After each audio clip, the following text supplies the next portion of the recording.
Welcome to Tenor Tech, where I solve the problems you didn't even know you had. You start by confirming what you already have: account level, required permissions, and a valid authorization token.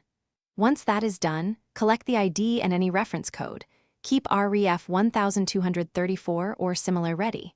Next, open the portal or client and go straight to acquisition then Hamon requests. Do not detour. You are now ready to initiate the request form, so make sure fields are visible and editable before proceeding. You fill the request form carefully, choose the Hamon type, set quantity, destination, and pick a priority level. Then attach the authorization token and any ID or supplemental files. These prove eligibility. Once attached, run the built-in validation checks and correct flagged items.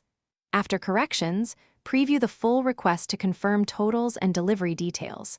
When the preview matches what you expect, submit the request and note the confirmation. You finish by monitoring the confirmation and waiting for approval.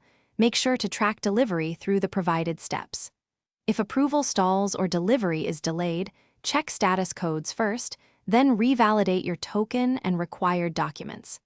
If problems persist, contact support and provide the confirmation number and screenshots. Keep detailed logs and attachments so you can escalate or reauthorize quickly. This saves time versus repeating the entire request. Thanks for watching. Subscribe to keep your life in tune.